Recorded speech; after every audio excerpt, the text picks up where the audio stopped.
Jadot, il est idiot politiquement, il vaut pas un clou, il suffit de voir la branlée qu'il a prise en 2022. Bon, soyons sérieux, pas plus que Marine Tondelier d'ailleurs. Bon, donc le pourquoi il fait ça? Parce qu'il se dit, voilà, c'est le candidat officiel de Macron, parce que c'est ça, c'est le candidat officiel de Macron, et par conséquent, moi je le rallie parce que peut-être qu'il y aura un peu de thunes à prendre. Quand je dis des thunes, c'est parce que ces gens-là n'ont jamais travaillé, donc ils vivent de fonds publics, ils vivent de postes, ils vivent de prébendes. Donc il a essayé de se caser. Pourquoi est-ce que je dis que Glucksmann est le candidat macroniste et de ceux qui ont installé Macron au pouvoir? C'est que le parcours est le même. C'était, attendez, 2024, 2018, une précédente élection européenne. Vous avez ce monsieur agent de la CIA, collaborateur d'un tyran en Géorgie, marié à une personne qui ministre de l'Intérieur, accusée elle est partie se réfugier à l'étranger.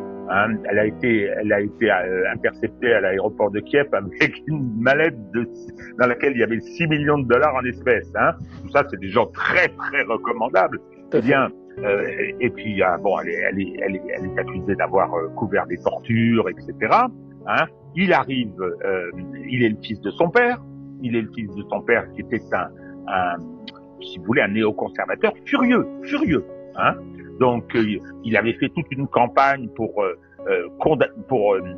disqualifier Jacques Chirac en 2003 pour avoir refusé de suivre le crime contre la paix pour lequel George Bush aurait dû être pendu de la guerre contre l'Irak. Donc, il arrive et qu'est-ce qui se passe?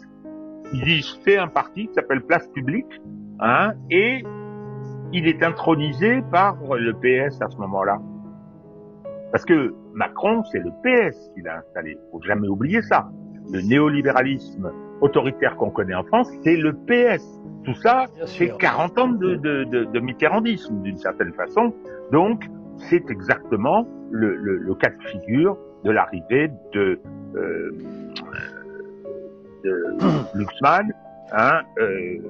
On l'intronise, on en fait un homme politique de gauche, ce qui est une farce, et maintenant il est le candidat officiel du macronisme. Il n'ira pas loin. Je pense qu'il n'ira pas loin. D'abord parce que ce sera pas possible de